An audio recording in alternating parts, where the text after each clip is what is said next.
So our first presenter is Dawn Rakow. Dawn Rakow is a PhD who serves as the Elizabeth Newman Wilds Director of Cornell Plantations, as well as Director of the Cornell Graduate Program in Public Garden Leadership. Actively involved in horticultural associations and education initiatives at many levels, Rakow is a frequent speaker at conferences and has been honored with the APGA Service Award for his service on American Public Gardens Association's Board of Directors and many of its committees. Today, for his presentation, Dawn will share insight on Cornell University's RX programs and their attempt to encourage participants to embrace the simple enjoyment of being outside. So, without further ado, I would like to welcome Dawn Rakow. Thanks very much, and it's a pleasure and honor to have this opportunity to share our Nature RX at Cornell program with all of you. So I want you to imagine the first time that you observed a child or a grandchild or even a neighbor's child puffing on a dandelion seed head. We're tempted to call such moments magical, but in fact, they're not magical, they're natural, and so is our connection to the natural world. Let's try a little test. Try focusing just on this image and nothing else. How does that make you feel?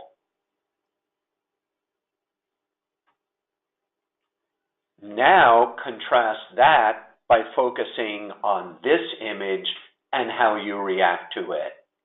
While I can't hear your reactions, I'm assuming that the first image was much more calming and stress relieving, and the second image that we're currently looking at is much more anxiety provoking.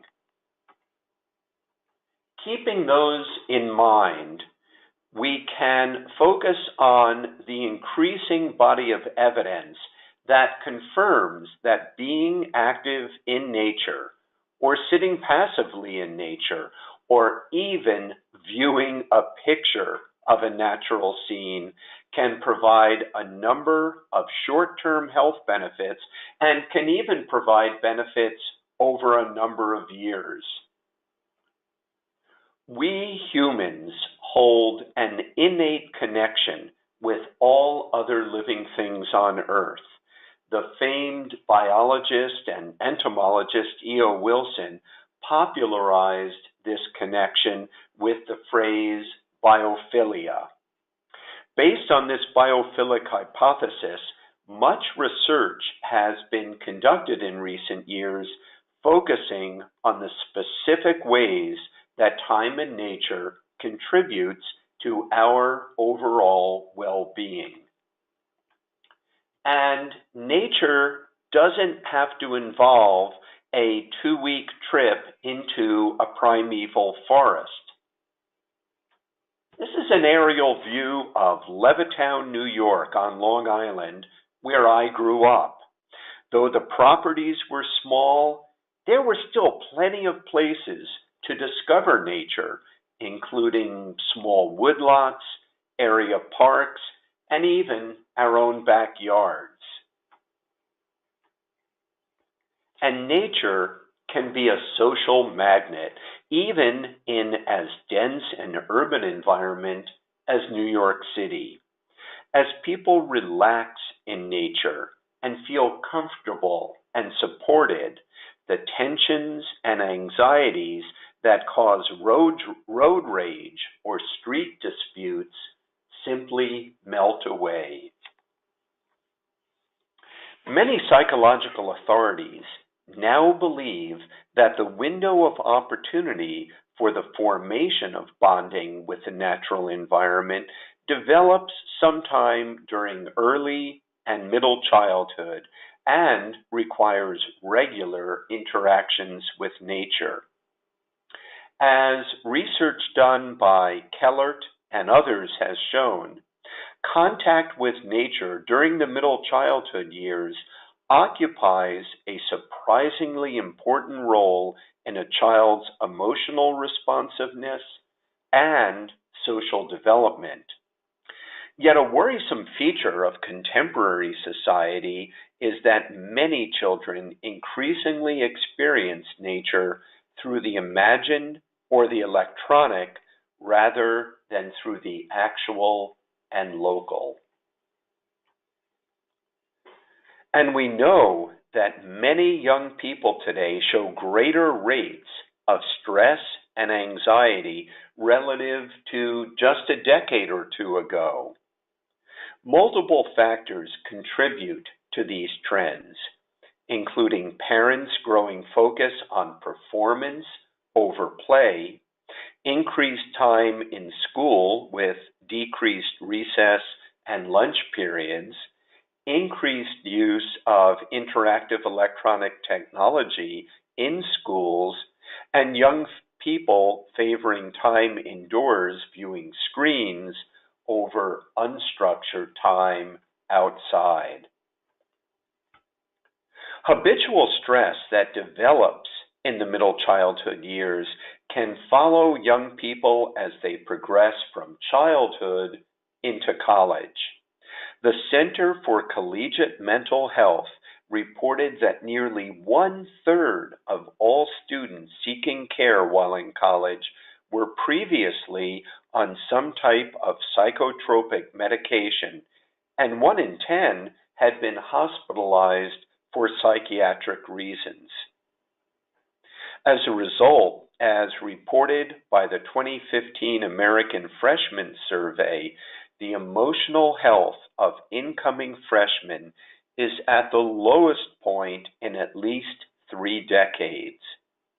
And the 1915 National Collegiate Health Assessment found that 37% of the 116,468 college students they surveyed felt so depressed within the previous 12 months that it was difficult for them to function, and 59% felt overwhelming anxiety.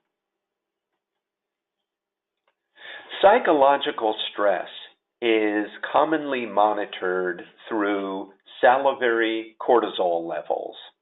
A number of studies have compared homogeneous cohorts of individuals who were asked to spend a set amount of time walking in a natural setting or along an urban street. In each case, cortisol levels declined significantly for the nature walkers, but not for the urban walkers. Part of being up close and personal with nature is getting dirty, and increasing evidence points to the benefits to young people of being exposed to soil. According to Jack Gilbert, co-author of Dirt is Good: The Advantages of Germs for Your Child's Developing Immune System, our addiction to indoor-based, uber-clean lifestyles is weakening children's defenses against illness.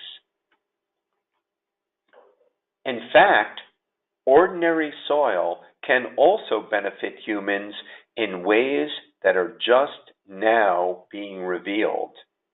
Mycobacterium vaccae are non-pathogenic bacterial compounds commonly found in soils.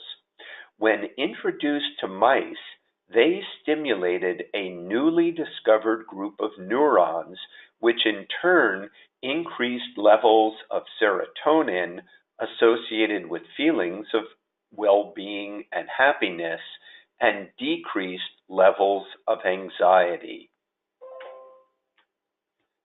And plants themselves can impact our stress levels. Phytoncides are volatile organic compounds given off by many plants including garlic and other members of the onion family, as well as oaks, cedars, locusts, and pines. When these molecules are taken in through our nasal passages, they have been shown to reduce blood pressure by reducing sympathetic nerve activity and also to boost immune functioning by enhancing human natural killer or NK cell activity. A researcher named Hideki Kitashawandi, a physiologist and neuroscientist at Kagoshima University in Japan, recently revealed that sniffing linalool, an alcohol component of lavender odor, had the same effect on a mouse's brain as feeding it Valium, but without the dizzying side effects. In addition to identifying those properties in soils and plants that provide direct human health benefits, an exciting recent research thrust has been an examination of the physiological and biological mechanisms underlying such benefits. A researcher at the University of Chicago, Ming Kuo, has focused on the role of human natural killer, or those NK cells I had just mentioned. NK cells are associated with boosting immune functioning and providing rapid responses to viral infected cells. In two fascinating Japanese experiments, a 3-day trip to a forested setting resulted in increased NK cell activity and the expression of anti-cancer proteins in both males and females, and for the female subjects, the effects lasted at least 7 days after the trip. So, how do we motivate people in different life stages to spend intentional time in nature, either alone or in groups? The need to re-engage young people with the natural world was brought into sharp focus in 2005 when Richard Louv published his best-selling book, Last Child in the Woods: Saving Our Children from Nature Deficit Disorder. This seemingly novel call to arms has had impact in school and child care programs across the country. But in fact, it was not really a new development. In the early 20th century, Anna Botsford Comstock, along with Liberty Hyde Bailey and Louis Agassiz, all while they were teaching at Cornell, spearheaded the nature study movement, which attempted to reconcile scientific investigation with personal experiences gained from interaction with the natural world. The nature study movement's motto was, "Study nature, not books." Translating those principles into a contemporary context, a study conducted by my Cornell colleagues, Nancy Wells and Gary Evans, found that among a cohort of rural elementary-aged youth, the impact of life stressors was lower among those children who had high levels of nearby nature than among those who had little nearby nature around their homes. Through urban and residential landscape design, we have extraordinary opportunities to engage young people in nature, to reduce their stress levels, and to have them develop pro-environmental attitudes. Over the past 2 decades, a number of public gardens have created participatory children's gardens.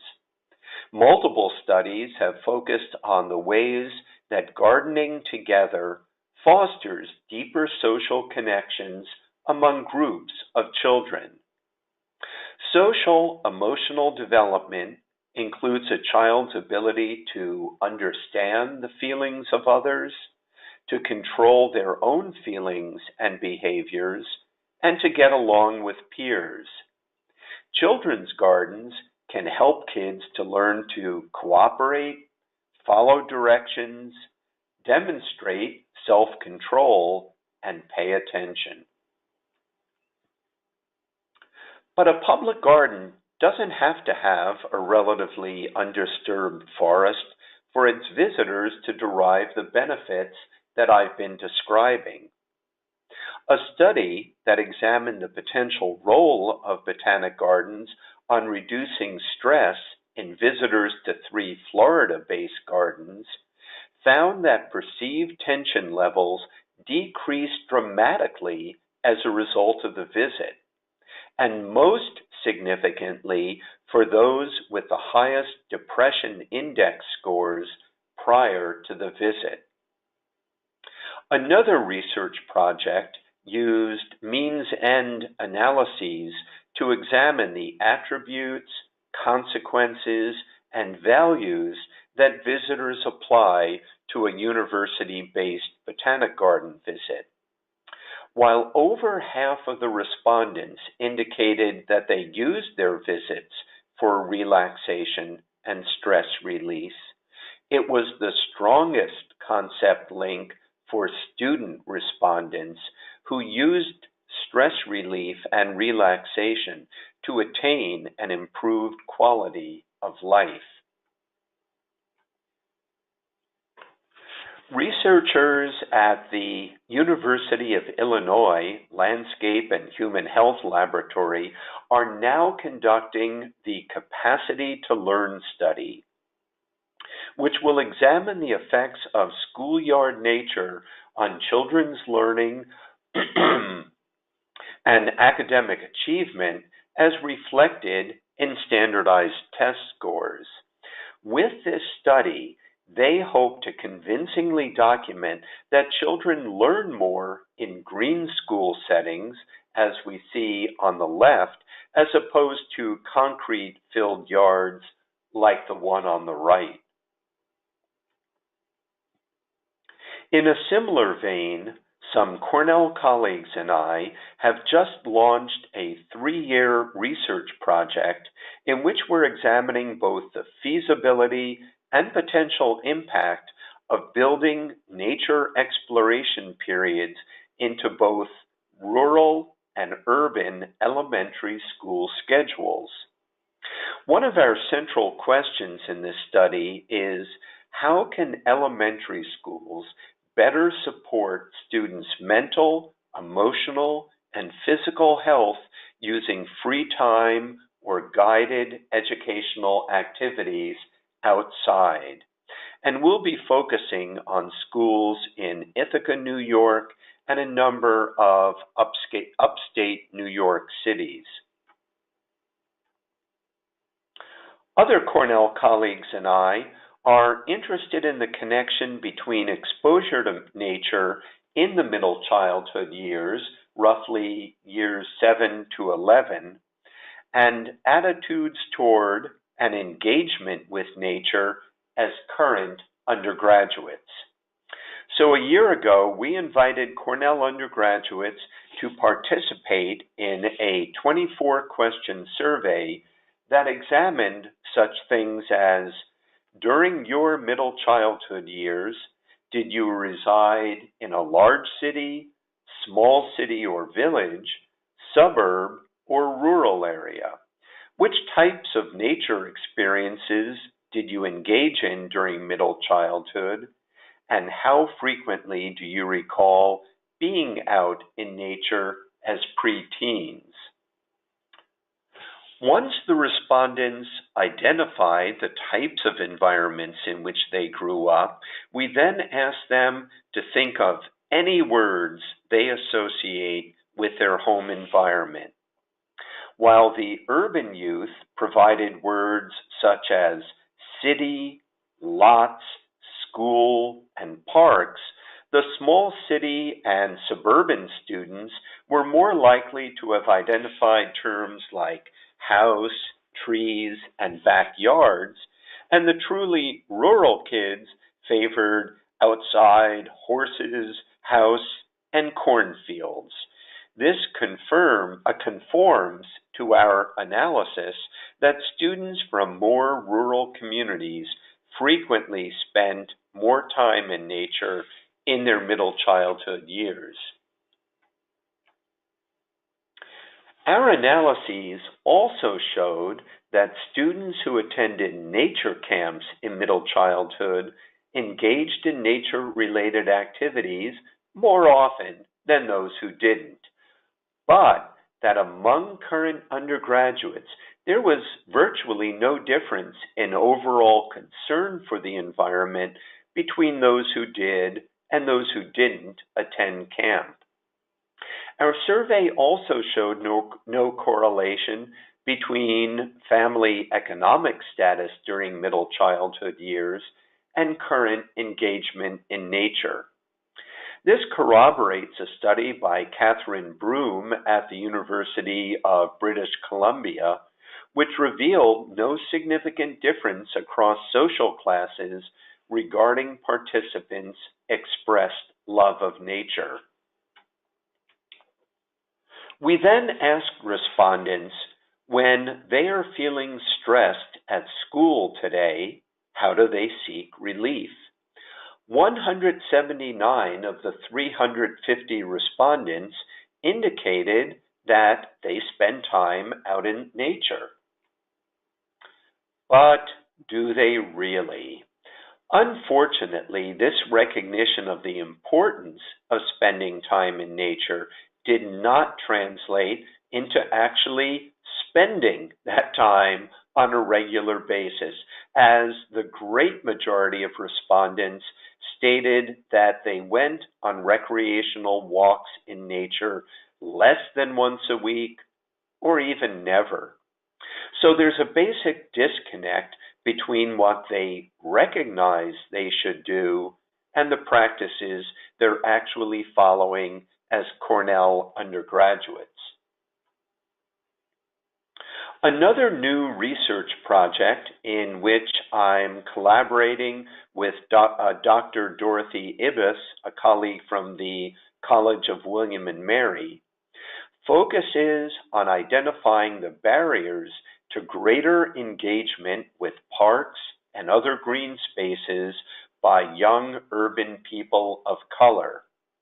Once we identify the primary barriers, we then plan to examine different nature-serving organizations that have successfully transcended those barriers so that we can then develop a set of best practices. I'll return to the youth audience a bit later, but next I'd like to address ways of engaging adults in nature. At Cornell Botanic Gardens, a popular program each spring is titled Mindful Botany. At noon each Friday in April, a staff member leads the same prescribed walk through the gardens to closely examine the changes taking place in nature in this dynamic period of the year. Conversation is kept to a minimum, and each of the participants on the walk is asked to closely examine changes that they've noted from how things had appeared in the previous year.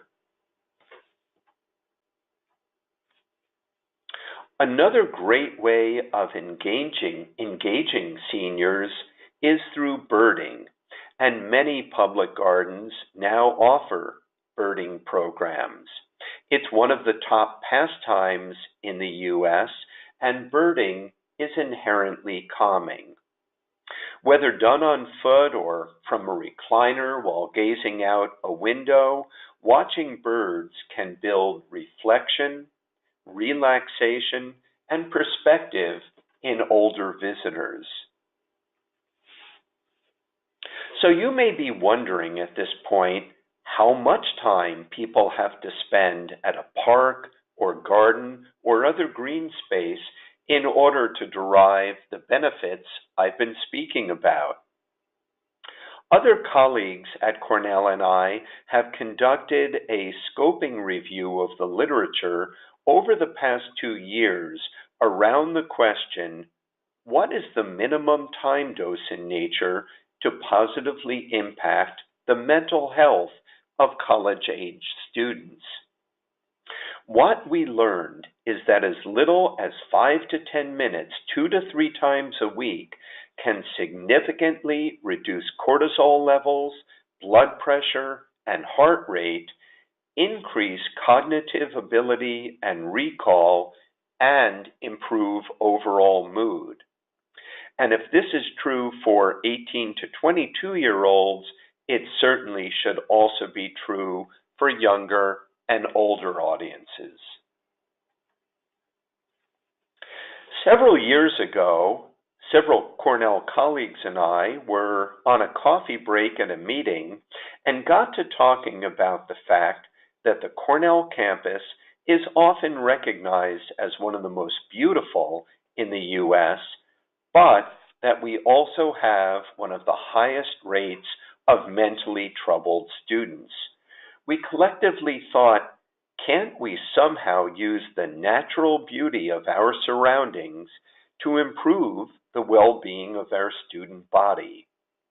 This was the genesis for a program called Nature RX at Cornell, whose mission is to reduce stress and thereby increase physical and mental health in students through their engagement with nature, and to cultivate in students an increased appreciation for nature.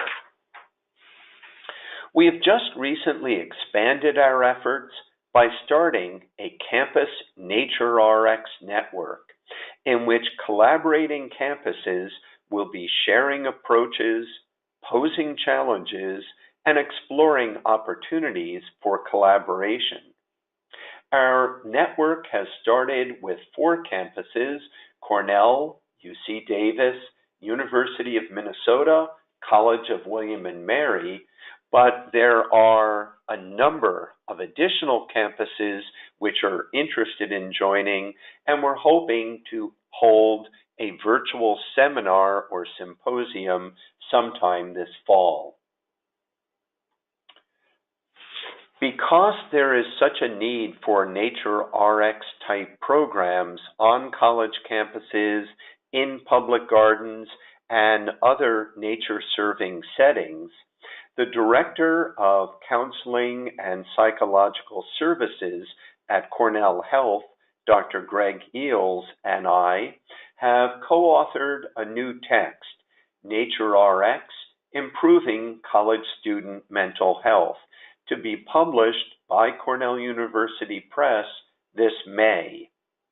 In it, we go in depth into the mental health crisis on American campuses, discuss the proven benefits of spending time in nature, provide a stepwise guide to developing a Nature RX program, and profile 4 campuses that have developed Nature RX initiatives.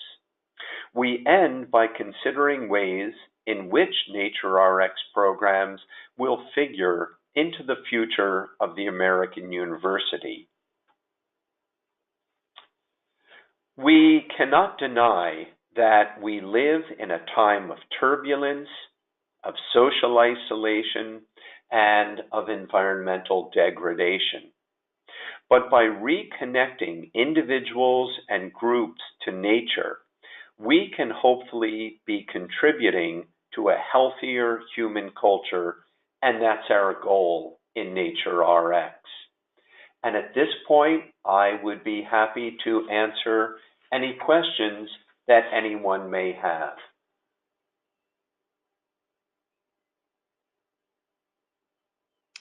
Thank you, Dawn. That is some really interesting information, and congratulations on the book coming out in May. I know many of us will probably be pre-registering for the book, so congratulations.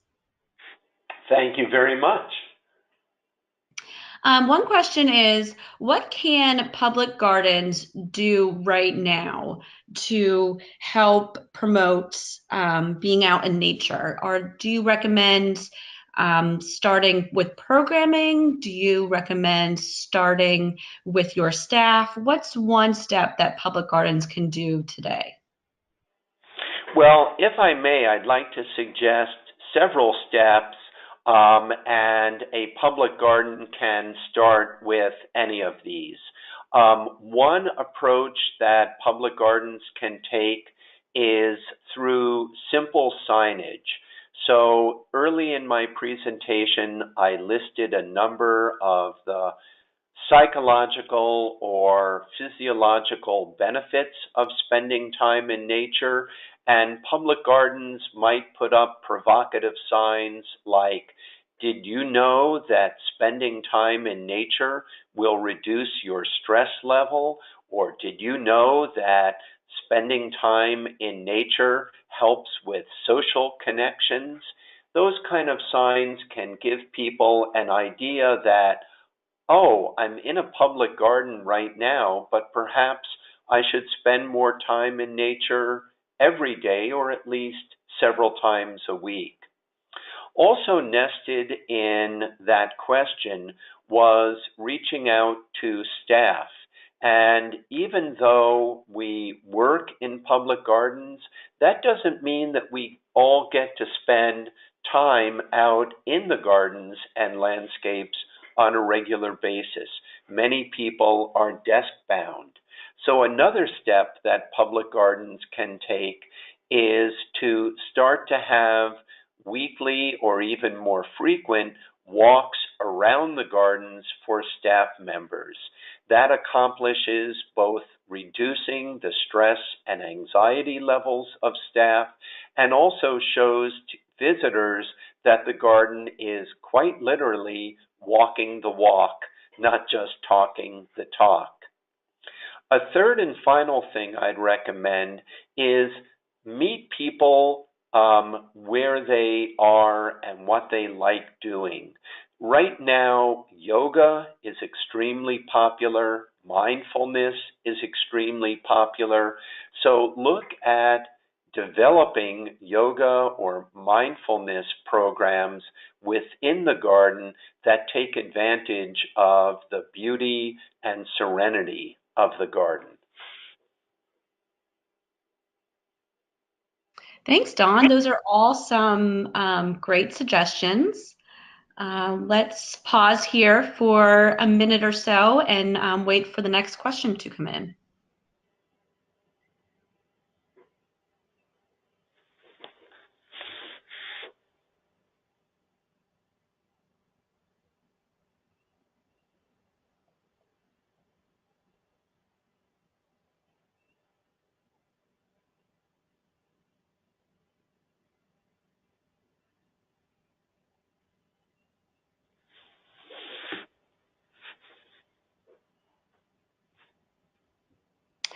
Okay, we have a question from Addie Rourke. How do universities join the campus Nature RX network? That is a great question, Abby, and the best thing to do, because I'm coordinating the network, is to email me. My email is dr14@cornell.edu, dr14@cornell.edu, and I will automatically enlist you in the Campus Nature RX network, and we are hoping to start sending out weekly emails. We also have a dedicated Google site, and we will be posing questions, asking folks to voice in on those questions, and we'll be exploring the possibility of collaborative research projects in the future. Great. Thank you, Addie, for that question. Our next question comes from Jessica Farmer. What differences do you see in these relationships benefits across racial and cultural groups? Great question, Jennifer, and hello. As I mentioned, a colleague at William & Mary, Dorothy Ebus, and I are very interested in exploring how young people, particularly teens of color, perceive green spaces and their access to green spaces. So through a system of interviews, we're exploring both real barriers like highways or fences to access for young people of color, as well as perceived barriers. And we'll be looking at identifying patterns of barriers that are reported, and then we'll be exploring ways in which these barriers can be overcome so that all young people, regardless of ethnicity, nationality, background, socioeconomic level, will feel that they are welcomed and can fully access gardens, parks, and other green spaces.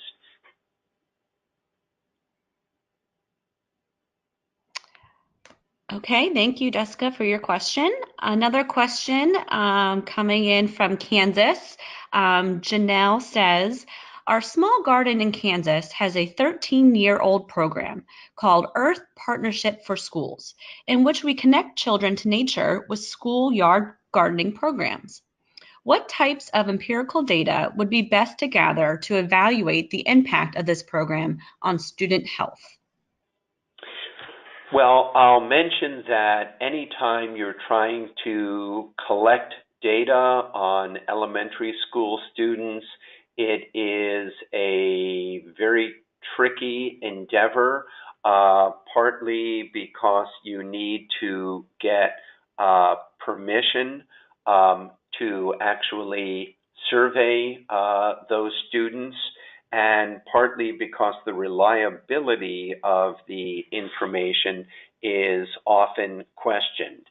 But even having given all of those caveats, I would say that among the types of information to try to gather is when students work regularly in a school garden.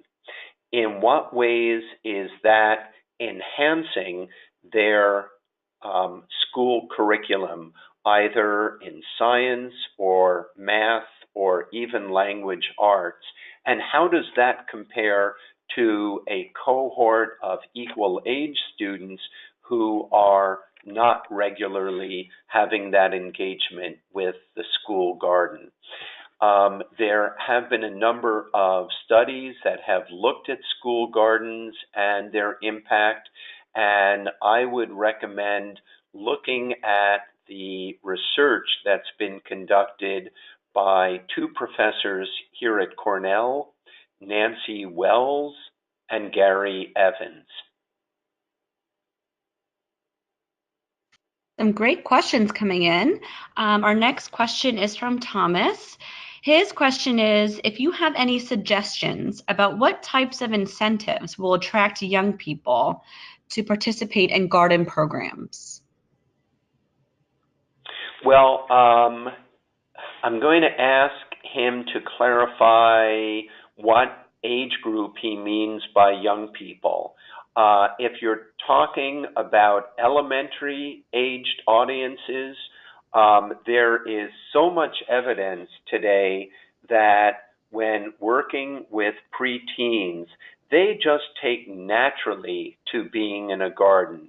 And whether it's because they enjoy getting their hands into the soil, or it's because they just take such delight in seeing seeds germinate and grow into plants and eventually fruit or have harvestable parts, or whether it's because young people just enjoy working on projects together. All of these factors seem to contribute to making it relatively easy to get young people to engage in gardening.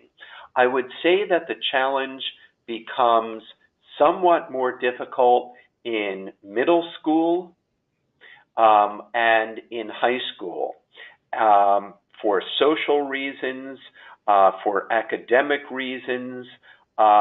Those teenage audiences, young teen and older teen audiences, are more difficult to engage in gardening activities. And I think that one of the public gardens that has done a great job of engaging those audiences is the Chicago Botanic Garden through their programs for high schoolers, and their Science First program actually engages young people with gardens, but in a scientific context, so that it is generally more interesting and exciting for that audience. Okay, so it looks like Thomas, his program was actually for high school students. But correct me if I'm wrong, Don, but it does sound like we need to hit these students when they're young, when they have no insecurities about working outside and being with nature. Exactly. There is so much evidence now that the younger the age of the group being introduced to nature and the diversity of nature, the more long-term impact it has on them. So although much of my research is focusing on the middle childhood years, engaging kids in elementary school is critically important. Okay, our next question is from Nathan Kells. He says, I love the idea of staff walks in nature since most of those listening are from public gardens. Any suggestions about how to keep the momentum going? It seems like even though staff start out strong with these initiatives, the workload tends to take over. That, again, is a great question because we've all experienced the diminishing results of good intentions when other priorities force their way in. What I would recommend is that there be a regular day of the week and time when the nature walk is scheduled, and that the garden try to develop a cohort or a core of individuals who commit to it each week so that they can form bonds and so that others can know that if they participate in that Friday noon walk, that they won't be alone. The other thing that the public garden can do is to make these walks even more fun by offering different activities associated with them. So I spoke in my presentation about the mindful botany approach that Cornell Botanic Gardens takes in April, so that people can see the phenological changes taking place in nature each week. But other weeks, it might be a matter of flower gathering. Other weeks, it could be creating art projects like mandalas with natural objects. And still other weeks, as we get into fall, it could be a matter of developing leaf collections.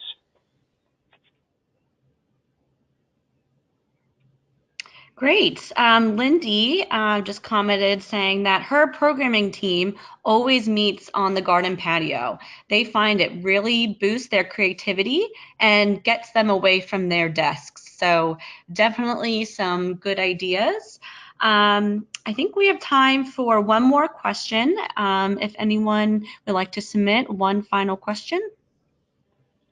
And while we're waiting for that final question, I'll mention that we all need to be seasonally sensitive to our region. So right now it is snowing heavily in Ithaca, and I wouldn't suggest that an outdoor meeting would be appropriate today.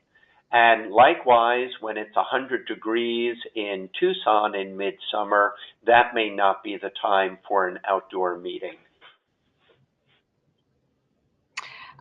So that's a good point. So especially right now, being in the greater Philadelphia area with snow and rain outdoors, any suggestions for how to engage people during these events of inclement weather? Well, certainly there are many wonderful outdoor activities that one can engage in the snow, whether it's cross-country skiing, snowshoeing, or sledding. Um, and if it's a very light rain, it can be very pleasant taking a walk in the rain. And some of my favorite garden memories were in light rains. But I'm the first one to admit that there are certain days when it's not a great idea to go out in nature. So certainly in our Nature RX program, we are not promoting the idea of spend time in nature no matter what the weather.